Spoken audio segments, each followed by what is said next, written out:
Queres ficar curado? Ou queres ficar são?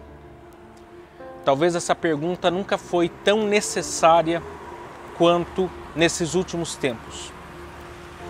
Em um ano e alguns meses que esse vírus se espalhou pelo mundo, milhares de pessoas perderam suas vidas, perderam seus entes queridos, perderam seus empregos, perderam seus bens, perderam a segurança, perderam a paz, perderam a esperança e muitos perderam até mesmo a alegria de viver.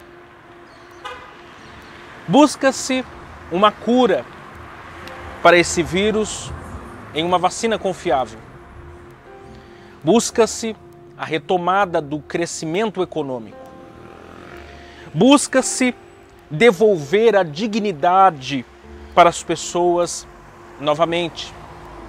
Busca-se recomeçar ou repensar em como recomeçar diante de todo esse caos instalado no mundo a qual estamos vivendo. Pessoas conhecidas minhas morreram vítimas do Covid-19. Conheço uma mãe, próximo dos seus 50 anos de idade, que deixou seu marido, seu filho ainda adolescente e outro filho com a nora e a sua netinha. Os políticos não têm uma solução para esse problema. As ideologias políticas não possuem uma solução para essa situação. Os cientistas, embora possuam muitos dos seus conhecimentos, não possuem de maneira eficaz um meio 100% confiável para dar solução a todo esse problema. A pergunta que nós temos que nos fazer é: quem pode resolver esse problema no mundo atual? Quem pode dar solução para todas as nossas necessidades, todas as nossas queixas, todas as nossas inquietações dos últimos dias? Jesus Cristo. Jesus é a solução para todos os males existentes no mundo. Somente Jesus pode, em meio a essa pandemia, fazer a pergunta: queres ficar curado? Ou queres ficar são? O nosso Deus, ele não despreza as autoridades constituídas. Pelo contrário, ele é quem as estabelece. Ele é quem coloca rei e ele é quem tira rei. Nosso Deus também não despreza as ciências, afinal de contas, ele é a fonte de toda a sabedoria e todo o conhecimento. Tudo é dele, tudo é por ele, tudo é para ele. Mas a verdade é que os políticos, ou a política, ela é limitada. A ciência, por melhor que seja, ainda é limitada.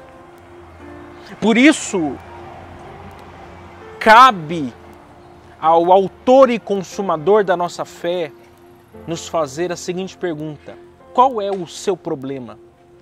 Qual é o meu problema? Qual é a minha dificuldade? Qual é a sua dificuldade? Só Ele tem poder de perguntar: queres ficar curado? Ou queres ficar são? É só Ele que pode fazer a pergunta, porque somente Ele tem poder para resolver e sanar todos os problemas existentes na humanidade. É desse tema, com base nessa pergunta que eu quero meditar com vocês hoje, no Evangelho de João, no capítulo 5, versículos de número 1 a 15, em que nos fala do paralítico no tanque de Betesda, em que Jesus faz a ele a seguinte pergunta: queres ficar curado? Ou queres ficar são? Essa é a pergunta que norteará a nossa exposição, o nosso vídeo de hoje.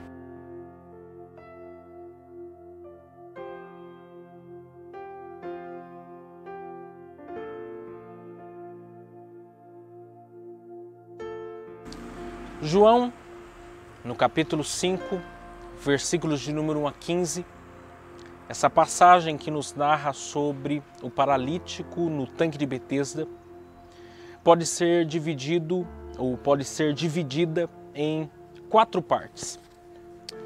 Primeiro, o contexto do milagre, o versículo 1.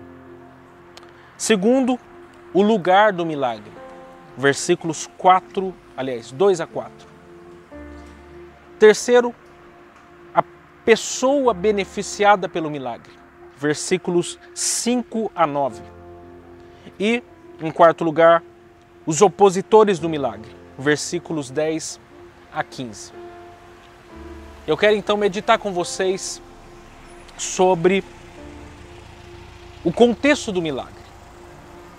O texto de João, no capítulo 5, e o versículo 1 diz: passadas estas coisas, havia uma festa dos judeus, e Jesus subiu para Jerusalém. 3 destaques devem ser feitos com base nesse texto. Primeiro, passadas essas coisas. Se nós pegarmos por base o Evangelho de João, somado às informações que nós podemos encontrar no Evangelho de Mateus, Marcos e Lucas, nós iremos chegar à conclusão de que Jesus estava no início do seu ministério público. Ou seja, Jesus havia sido batizado por João Batista. Jesus já havia ficado 40 dias e 40 noites sendo tentado pelo diabo no deserto.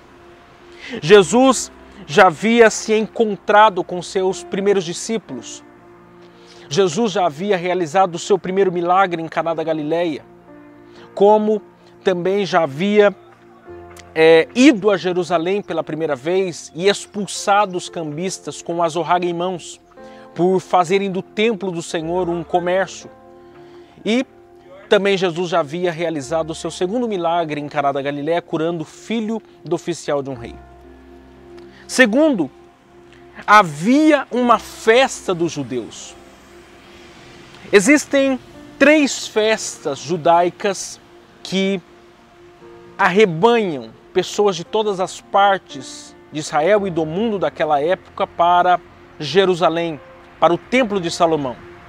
Isto é, a Páscoa, a festa de Pentecostes e a festa dos tabernáculos. É bem verdade que aqui nós não sabemos o motivo, ou nós não sabemos melhor qual festa Jesus estava indo. O texto não nos diz, apenas diz o texto que Jesus estava indo para Jerusalém por conta de uma festa dos judeus, provavelmente uma dessas 3, porque as demais festas poderiam ser celebradas nas sinagogas, em seus respectivos lugares geográficos.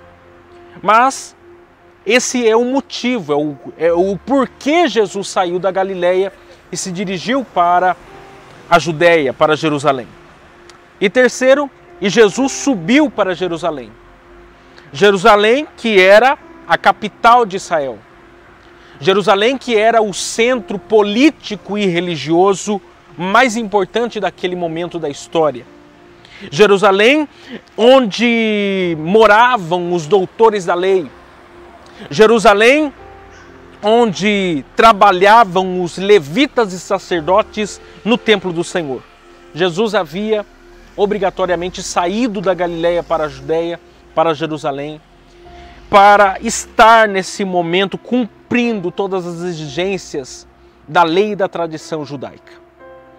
E aqui nós compreendemos então o contexto do milagre, nós compreendemos o ambiente em que Jesus está inserido. Jesus está inserido num espaço geográfico, numa ocasião, e Jesus está envolvido em uma série de outros fatores que corroboraram para que ele pudesse chegar àquele momento. Ou seja, não era por um acaso que Jesus estava chegando àquele lugar, mas havia um propósito estabelecido por Deus desde os tempos, desde antes dos tempos, para uma atividade que Jesus realizaria ali.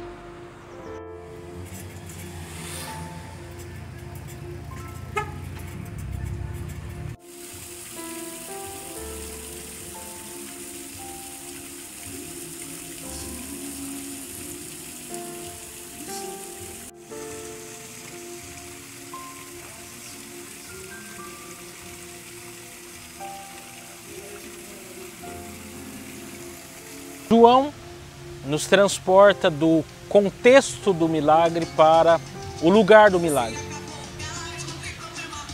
Em João, capítulo 5, versículo de número 2 a 4, diz: Ora, existe ali junto à porta das ovelhas um tanque chamado em hebraico Betesda, o qual tem 5 pavilhões. Nestes jazia uma multidão de enfermos, coxos, paralíticos, esperando que se movesse a água, porquanto um anjo descia em certo tempo, agitando-a. E o primeiro que entrava no tanque, uma vez agitada a água, sarava de qualquer doença que tivesse. Jesus havia saído da Galileia para a Judéia com o objetivo, com o propósito de participar de uma festa dos judeus. E quando ele chega na cidade de Jerusalém, uma cidade importante, centro religioso, centro político de todo Israel, a capital do país, ele vai a um lugar que era um átrio do Templo de Salomão, em que ficava próximo à porta aonde as ovelhas entravam para serem sacrificadas. Esse lugar havia sido reconstruído por Neemias, no período de Neemias. Se você ler depois, Neemias capítulo 3, verso 1, 32 e capítulo 12, verso de número 39. Esse tanque, a princípio, ele era usado para a purificação dos levitas e sacerdotes para que eles pudessem ministrar os sacrifícios. Porém, em certo momento da história, esse lugar tornou-se uma espécie de Santa Casa de Misericórdias. Tendo em vista que o nome Betesda em hebraico significa Casa de Misericórdia. E ali passou a se reunir, passou a se agrupar um grande número de pessoas enfermas, coxas, paralíticas, em volta de uma crença de que uma vez por ano o anjo descia, movia as águas, e o primeiro que se lançasse sobre as águas era curado de qualquer enfermidade que possuía. Eles se agruparam, eles se juntaram nesse lugar porque criam, porque acreditavam que algo sobrenatural de Deus aconteceria ou acontecesse. É bem verdade que quando você vai estudar essa passagem, o versículo de número 4 não é encontrado nos originais mais antigos. Essa passagem, em algumas traduções bíblicas, está entre colchetes, o que prova para nós que o autor original não havia dito essas palavras. Provavelmente algum copista posterior a João, que conhecia ou entendia o contexto a qual ele estava se referindo, inseriu como uma espécie de roda de rodapé essa informação que se encontra no versículo 4, em que o anjo descia e agitava as águas. Só que quando nós então partimos desse pressuposto, nós não acreditamos nessa ideia, nessa superstição que eles aqui acreditavam. A verdade é que isso aqui, essa passagem, não passava de uma superstição. Eles acreditavam em uma ação sobrenatural, mas esse é um fato um tanto contraditório à verdade da palavra de Deus. E se nós cremos que a palavra de Deus, o inerrante e infalível, é o original bíblico, uma vez que nós não encontramos no original bíblico, nós já podemos encontrar apoio para não acreditar de forma legítima nesse fato, nesse acontecimento agido pelo anjo. E algumas razões para isso. A primeira razão para isso é porque Deus não age de maneira aleatória para abençoar ninguém. Se você olhar, por exemplo, em Romanos, capítulo de número 8 e versículo de número 28, diz que e sabemos que todas as coisas cooperam para o bem daqueles que amam a Deus e diz que são chamados segundo o seu decreto, ou segundo o seu propósito, provando que o nosso Deus age, mas age de maneira intencional, age, mas age de maneira a estabelecer um propósito definitivo. Por exemplo, o texto não está dizendo que todas as coisas que nos acontecem são boas. No entanto, nosso Deus, ele é especialista em transformar o mal em bem. O texto também não está nos dizendo que todas as coisas cooperam para o bem de todas as pessoas, mas para o bem daqueles que amam a Deus. Bem como também o texto não está dizendo que todas as coisas cooperam para o bem segundo as nossas vontades, mas segundo a vontade estabelecida por Deus. Segundo fator é porque Deus não age em nada lançado às sortes. Se nós voltarmos lá no livro de Esther, capítulo de número 9, versículos de número 20 a 28, é estabelecido pelo acontecimento do livro de Esther, lembrando que Amã havia lançado sorte, escolhido um dia para destruir, escolhido um dia para exterminar o povo judeu. Mas Deus mudou a sorte do seu povo, mas Deus mudou o cativeiro, e esse dia escolhido por Amã, que seria o dia da destruição do povo de Israel, tornou-se então um dia de festa. Tornou-se o dia de Purim, uma festa dos judeus, para dizer que o nosso Deus está acima de todas as sortes. Isso prova para nós, isso deixa claro para nós que o nosso Deus, ele é o Deus que está acima de todas as sortes. É um Deus que não trabalha de maneira aleatória, não é um Deus que trabalha sorte. Ah, não, o primeiro que se lançar, esse vai ser curado. Não, quando Deus ele quer curar alguém, quando Deus quer fazer um milagre na vida de alguém, quando Deus quer operar algo na vida de alguém, Ele simplesmente vai e faz. Ele sabe o nosso endereço, o nosso nome, o nosso problema, a nossa necessidade, e Ele age em nosso favor, em nossa necessidade. Mas o que nós podemos então aprender à luz, ou a partir desse trecho das Escrituras? Nós podemos aprender pelo menos 3 verdades, ou pelo menos 3 lições com a pessoa de Jesus Cristo. Primeiro, Jesus prioriza visitar os lugares que ninguém visita. Jesus chegou a Jerusalém. Jesus saiu da Galileia para Jerusalém. Mas quando ele chega em Jerusalém, ele não vai na casa do vereador, ele não vai na casa do político, ele não vai na casa do deputado ou do senador, ele não vai na casa do magistrado, ele não vai na casa do doutor na lei, ele não vai na casa dos fariseus, dos saduceus, não. Ele se dirige de maneira deliberada, de maneira proposital a esse lugar, ao tanque chamado Betesda. Ou seja, Jesus visita, Jesus vai aos lugares que ninguém quer ir. Jesus poderia ir em qualquer lugar em Jerusalém, ele poderia ter chegado no templo e ir direto ao átrio principal, até mesmo ao Santo dos Santos. Jesus poderia ter feito outro tour na sua viagem para aquela festa, mas não. Ele se dirige a um lugar que provavelmente ninguém queria visitar, que provavelmente ninguém queria ir. Por quê? Porque Jesus ele entrava na casa de Jairo, mas ele também entrava na casa do pescador Pedro. Jesus entrava na casa do principal dos fariseus, mas ele também entrava na casa dos publicanos. Jesus nos ensina que o lugar onde nós entramos, ele é transformado pela nossa presença. Aliás, pela presença de Jesus, nem se fala. Jesus, ele escolhe de maneira proposital estar onde ninguém quer estar. Segundo, Jesus prioriza as pessoas que ninguém dá valor. E aqui há algo que nós precisamos puxar na nossa memória, que é narrado lá no Evangelho de Lucas, no capítulo 14, versículo de número 1 a 14.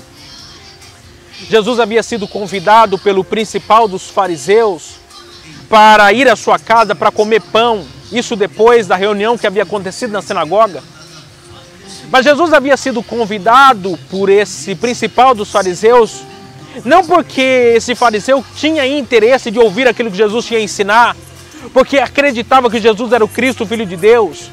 Ele convidou Jesus para ir à sua casa com um propósito de criar uma armadilha, de acabar, de arrumar de levantar um falso contra a pessoa de Jesus. Quando Jesus chega na casa dele, havia lá um homem hidrópico, um homem enfermo, e ali haviam muitos outros fariseus.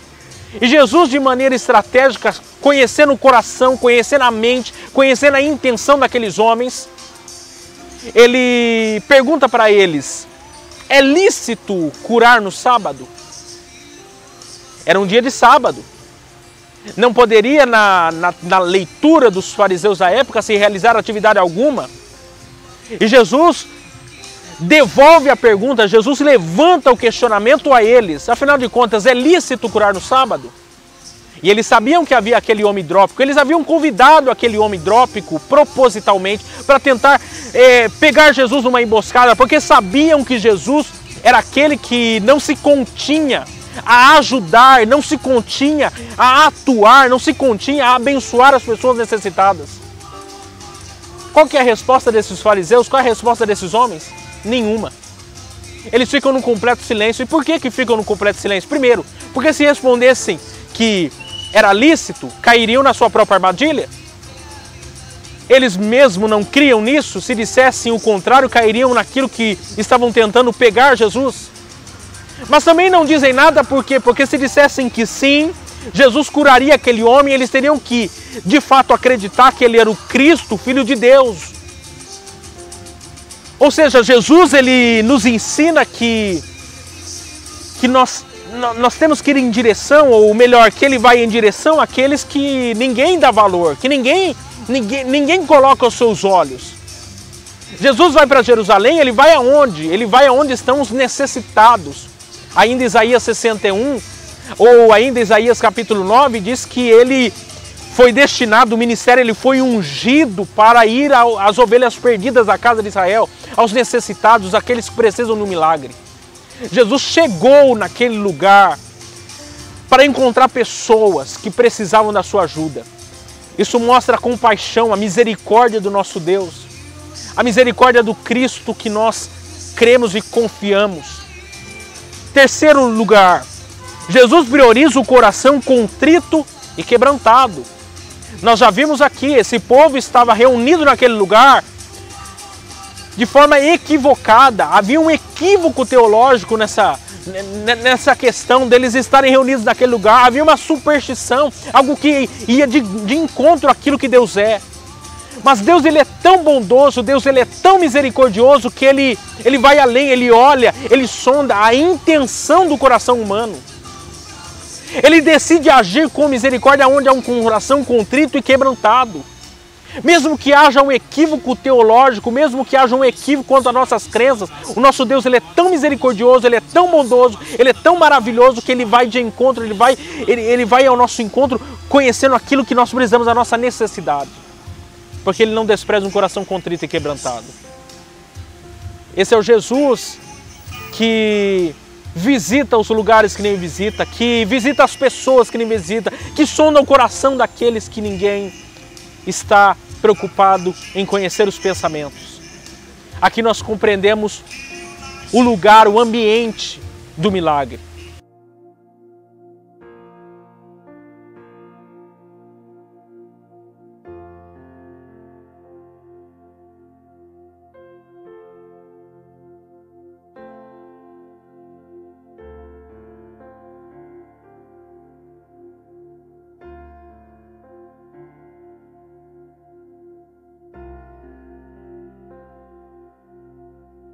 Nós vimos o contexto do milagre, nós vimos o lugar do milagre e agora nós iremos ver a pessoa beneficiada pelo milagre. João, capítulo 5, versículos 5 a 9 diz: Estava ali um homem enfermo havia 38 anos. Jesus, vendo-o deitado e sabendo que estava assim há muito tempo, perguntou-lhe: Queres ser curado? Respondeu-lhe o enfermo: Senhor, não tenho ninguém que me ponha no tanque quando a água é agitada, pois enquanto eu vou, desce outro antes de mim. Então lhe disse Jesus: Levanta-te, toma teu leito e anda. Imediatamente o homem se viu curado e, tomando o leito, pôs-se a andar. E aquele dia era sábado. Jesus estava no lugar do milagre e ele se depara com esse homem que seria beneficiado pelo seu poder de libertar os cativos de seus cativeiros. A pergunta que nós temos que nos fazer é: quem era esse homem? qual era a sua biografia de vida. É aí que nós iremos nos deparar com um número resumido de informações sobre a história, sobre a vida desse homem. À luz desse texto, nós podemos tirar algumas conclusões ou podemos fazer algumas inferências sobre quem era esse homem. Primeiro, era alguém sem identidade. O texto não nos diz quem eram os pais desse homem, como também não nos diz qual era o nome desse homem, menos ainda o lugar que ele havia nascido. O texto bíblico, quando nos informa sobre esse homem, não nos informa sobre qual era o seu nome, nem do que ele padecia, mas quanto tempo ele estava passando por aquela situação, isto é, 38 anos.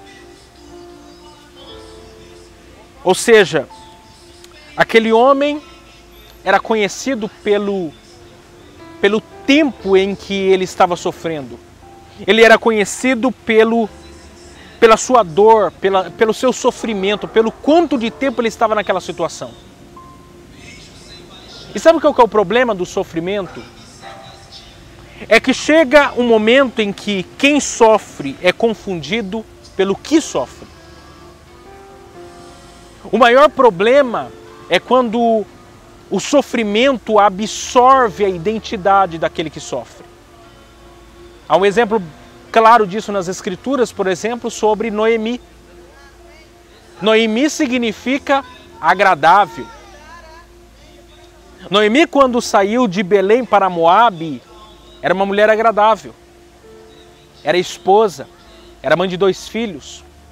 Veio a se tornar sogra de 2 moças moabitas. Mas quando Noemi volta de Moabe para Belém, ela troca, ela muda o seu nome de Noemi para Mara, que significa amarga. Pergunta por quê? Porque quando ela volta, ela agora é viúva de seu marido. Ela é órfã de seus 2 filhos. Agora ela é uma mulher que está em prantos, em sofrimento, em luto. Andando de cabeça baixa, uma mulher amarga. E ela muda o seu nome. Ela altera a sua identidade. Por quê? Porque ela absorveu o sofrimento que ela estava passando. Ela fez do seu sofrimento a sua identidade. Então essa pergunta que nós temos que nos fazer hoje. Quem é você? Quem sou eu? Quem somos nós? Qual é a nossa identidade? Se você não sabe quem você é, você tem um grande problema existencial. Não saber quem se é o maior perigo da nossa existência. Porque corremos o risco de viver uma vida inteira longe do propósito a qual nós fomos destinados para viver. Há um exemplo claro disso nas Escrituras, do personagem que o nome dele era Jacó. Ele se chamava de Esaú e Deus mudou o nome dele para Israel. Jacó, com 71 anos de idade, recebe do seu pai a seguinte pergunta: quem é você? E Jacó responde: eu sou Esaú. Jacó tinha 71 anos de idade e não sabia quem era. Os anos se passaram, ele sai de sua casa fugido de seu irmão, porque havia roubado a bênção da primogenitura. E algo que nos chama bastante atenção a respeito disso é o seguinte: é que 20 anos depois ele volta para casa para se reconciliar com seu irmão. E ele novamente recebe a seguinte pergunta que há 20 anos atrás havia sido feita a ele.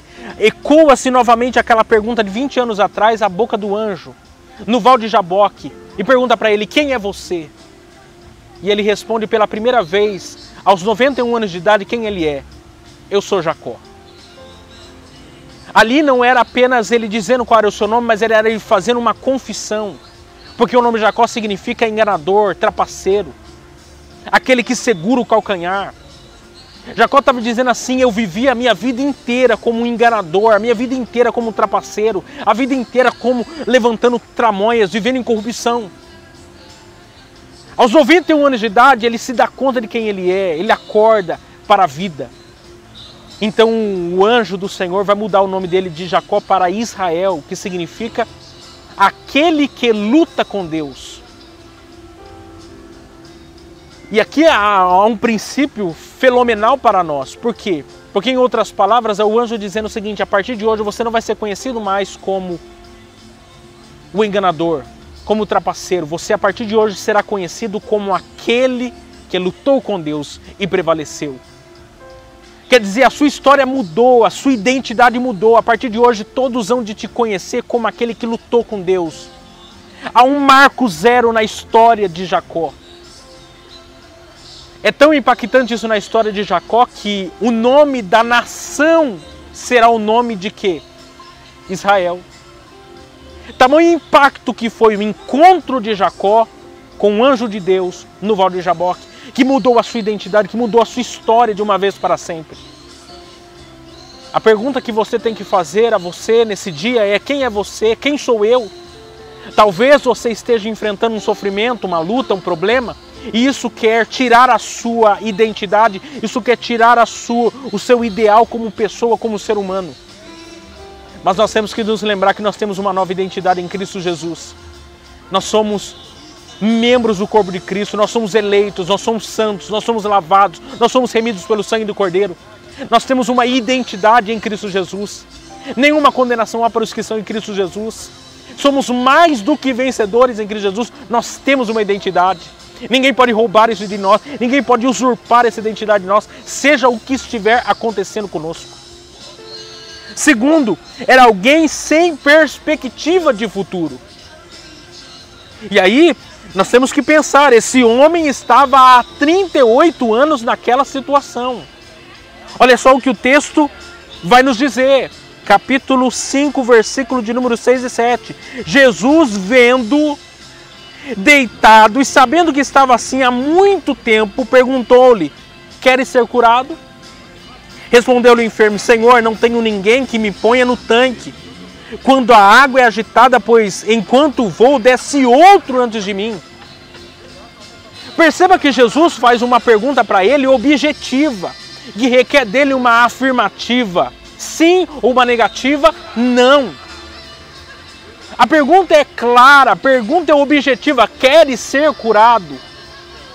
Mas aquele homem, ao responder Jesus, a sua resposta vem carregada de sua desesperança, vem carregada da sua falta de fé, da sua falta de esperança de que algo vai acontecer. Ou seja, a paralisia desse homem já não era apenas uma paralisia física, mas era uma paralisia emocional.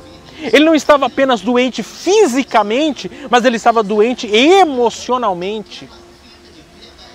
Aquela enfermidade não estava só assolando o seu corpo, mas estava assolando a sua alma, o seu espírito. E nós temos que nos lembrar que o ser humano é um ser biopsíquico, sócio espiritual. Quando uma área da vida do ser humano está mal, as demais, de forma inequívoca, de forma consequencial, também estão mal. Mas aqui surge, então, aqui nasce uma pergunta para nós. Aquele homem nasceu paralítico ou passou a ser paralítico? Quando nós observamos os versículos 5 dessa passagem, como observamos o versículo 14 dessa passagem, nós conseguimos encontrar uma possível resposta. No versículo 5 diz o seguinte: estava ali. Ali aonde? No tanque. Aquele homem não nasceu paralítico. Aquele homem se tornou paralítico. Ele estava há 38 anos naquele lugar, ou próximo daquele lugar, naquela situação, naquele ambiente. Mas ele não nasceu paralítico. Ele se tornou paralítico. E por que eu digo isso? Porque o versículo 14 ainda diz: mais tarde Jesus o encontrou no templo e lhe disse: olha que já estás curado, não peques mais, para que não te suceda coisa pior. Ou seja, esse homem estava naquela situação por causa de algum pecado pregresso que ele havia cometido. Algum pecado, uma realidade de uma vida de pecado passada. Ele havia se tornado paralítico, ele havia ficado paralítico por algum pecado cometido. E Jesus ainda o exorta dizendo que se ele não mudasse a sua vida, ou seja, se ele não mudasse seu comportamento, se ele não aceitasse a posição de alguém perdoado, ele ainda acumularia para si outros problemas. E aqui então nós temos que fundamentar bem isso aqui, porque eu sei que vai surgir muitas interrogações a partir dessa declaração. A primeira pergunta que vai nos surgir é, então, os problemas atrelados ao sofrimento, doenças, enfermidades, são por causa do pecado? Porque eu cometi algum pecado, algum erro, coisa assim? E aí pessoas vão perguntar, aí aquelas pessoas que já nasceram numa enfermidade, ou já nasceram num problema, o que resolver, o que fazer, o que dizer? Por isso que nós precisamos fundamentar três assuntos aqui. Primeiro, todos os males existentes no mundo nos sobrevieram por causa da entrada do pecado no mundo. Romanos capítulo 8, versículo de número 20 diz que porque a criação ficou sujeita à vaidade, não por sua vontade, mas por quem a sujeitou. O pecado entrou no mundo. A entrada do pecado no mundo é a maior prova, a maior evidência de todo o mal, de todo o sofrimento existente no mundo. Porque na verdade quem pecou lá no Éden não foi Adão, foi eu. Foi você.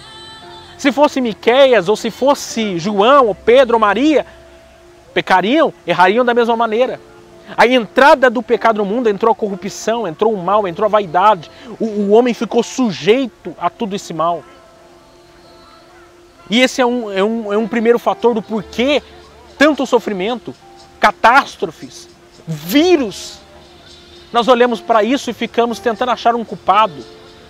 Ficamos tentando achar alguém para culpar e esquecemos que nós somos os principais responsáveis por todo o mal existente no mundo, porque nós pecamos contra Deus, nós entristecemos a pessoa do Espírito Santo, nós erramos, e se não fosse a misericórdia, se não fosse a graça, se não fosse o amor, se não fosse o amor providencial de Deus a enviar Jesus para nos salvar, nós estaremos perdidos, sem esperança, o mundo estaria caminhando a passos largos à destruição, à miséria. Seria um mundo triste, sem esperança, o sol não teria motivo ou razão do porquê nascer. Mas hoje ele nasce, e nasce com um motivo, e nasce com um louvor em seus lábios, isto é, porque Cristo vive, porque Cristo reina, porque Cristo morreu, porque Cristo ressuscitou, porque Cristo virá. É a maior esperança do ser humano, é Jesus Cristo que dá esperança, que dá redenção para toda a criação, incluindo eu e você. Segundo, pecados pessoais cometidos podem gerar consequências na nossa saúde. E aí você pode lembrar lá de Gálatas capítulo 6, verso 7. Que de Deus ninguém o quê? Se zomba. Tudo que o homem semear, isso também ceifará. Semeou na carne, colherá corrupção. Semeou no espírito, colherá vida eterna. Esse homem vivia ou cometia algum tipo de pecado e isso acumulou problemas à sua saúde. E aí hoje nós poderemos pensar em tantas pessoas que padecem de problemas fisiológicos. Por quê? Porque vivem num vício, porque vivem numa vida irresponsável quanto à alimentação. Há tantas coisas que nós poderíamos listar. Isso vai gerando, vai acumulando ao longo do tempo doenças, enfermidades, males. Por quê? Por consequência de pecados pessoais. Como também, em terceiro lugar, há enfermidades que nos atingem para glorificar a Deus. E quem responde isso para nós é o próprio Evangelho de João, no capítulo 9, versículo de número 2 e 3, quando os discípulos fazem a seguinte pergunta para Jesus, relacionado ou embasado na história, na biografia, na vida do cego de nascença. Olha só o que os discípulos perguntam: quem pecou, estes ou seus pais, para que nascesse cego? Jesus respondeu: nem ele pecou, nem seus pais, mas foi assim para que se manifestasse nele as obras de Deus. Esse homem não havia cometido nenhum pecado, ele nasceu com essa cegueira. Não era ele que havia pecado, nem seus pais. Mas aquilo estava acontecendo para glorificar a Deus. E aqui nós temos que pensar na ação sobrenatural e livre de Deus. Pense, por exemplo, em Jó. Jó passou por todo aquele sofrimento, por toda aquela aflição e não havia pecado contra Deus. Era um homem santo, era um homem reto, era um homem íntegro, era um homem temente a Deus que se desviava do mal. Mas ele ficou com a sua pele necrosada, coçando com um carro de telhas, sem dignidade, sem respeito à sociedade. Por quê? Porque ele havia cometido algum pecado, como seus amigos pensavam? Não. Ele ficou daquela maneira, ele ficou daquele jeito para glorificar a Deus, para derrubar as teses que Satanás havia levantado contra a sua vida, que ninguém ama a Deus mais do que a família, ninguém ama a Deus mais do que o dinheiro, ou que ninguém ama a Deus mais do que a si mesmo. E Jó destruiu todas as teses levantadas por Satanás, provando ser um homem fiel, temente a Deus e que se desvia do mal. Ou pensem no apóstolo Paulo, que lá em 2 Coríntios capítulo 12 orou 3 vezes a Deus pedindo para que fosse liberto, para que fosse livre daquele mal, daquele espinho na carne. E a verdade é que Deus disse para ele: a minha graça te basta. Deus não deu solução para o problema de Paulo. Talvez alguém olhasse para Paulo e falasse assim: você é o maior e mais importante pregador do evangelho, é o homem mais importante da história do cristianismo, e padecendo dessa dor, padecendo dessa enfermidade, padecendo desse mal. Alguém poderia contestar a espiritualidade de Paulo, mas Deus havia um propósito, havia um plano. E a verdade é que quando surgem os problemas da nossa vida, surgem as adversidades, é onde a glória de Deus, a Bíblia diz que o poder de Deus se aperfeiçoa nas nossas fraquezas. É onde a glória de Deus se manifesta, onde nós podemos ver que nós dependemos de Deus e não dos homens. É aqui que nós percebemos a realidade desse homem. É aqui que nós percebemos a vida que esse homem está vivendo. Mas a grande questão que nós temos que então tirar como lição aqui é o seguinte: que pior do que uma enfermidade física ou emocional é uma enfermidade espiritual, é o nosso relacionamento com Deus. Esse homem estava padecendo dessa enfermidade porque ele carecia do perdão de Deus. Ele precisava de um encontro com Jesus, ele precisava de transformação de vida, de perdão de pecados, de mudança de vida. Tem muitas pessoas sofrendo, padecendo, enfrentando lutas, adversidades, porque carecem do perdão de Deus, da misericórdia de Deus, da graça de Deus, da reconciliação com Deus. Vivem na sua vida de pecado, nos seus vícios, vivem numa vida distante da presença de Deus por causa do quê? Por causa do pecado. O pecado traz mal para a nossa existência.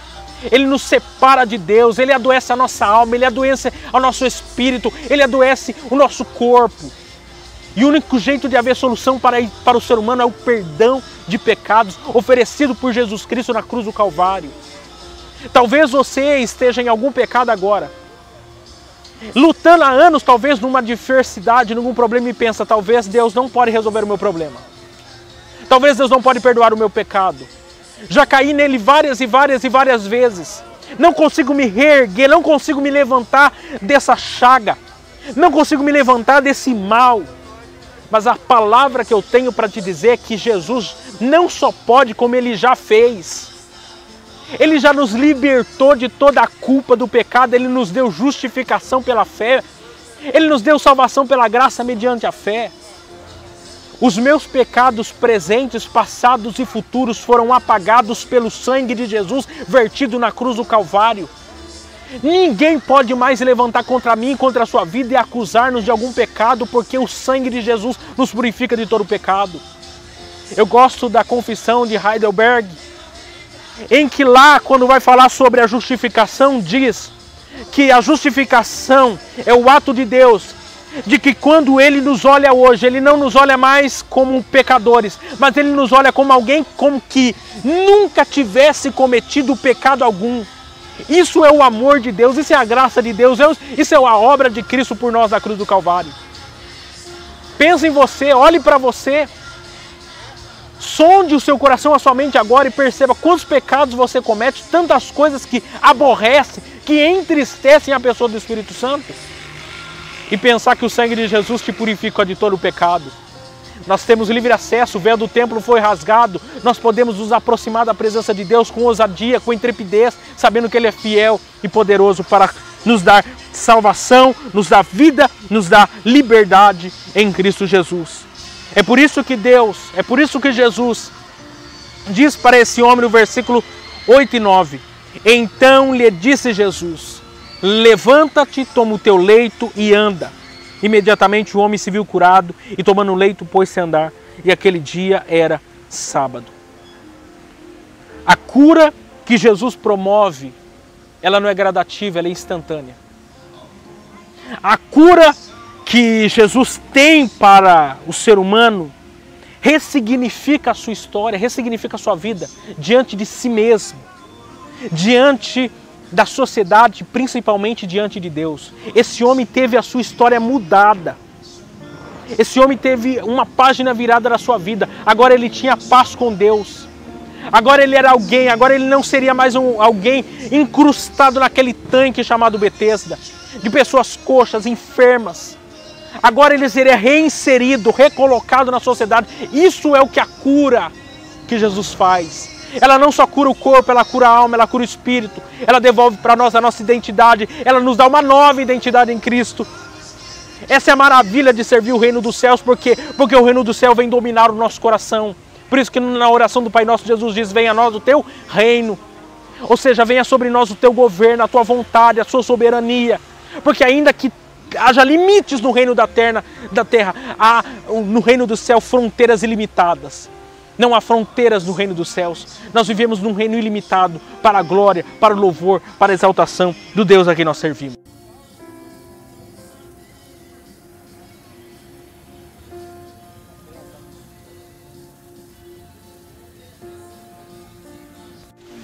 Nós vimos o contexto do milagre, o lugar do milagre, a pessoa beneficiada pelo milagre. Agora nós vamos, no último ponto, observar os opositores do milagre. João, capítulo 5, verso 10 a 15 diz: por isso disseram os judeus ao que fora curado: hoje é sábado, e não te é lícito carregar o leito. Ao que lhes respondeu: o mesmo que me curou me disse, toma o teu leito e anda. Perguntaram-lhe eles: quem é o homem que te disse, toma o teu leito e anda? Mas o que foi curado não sabia quem era, porque Jesus se havia retirado, por haver muita gente naquele lugar.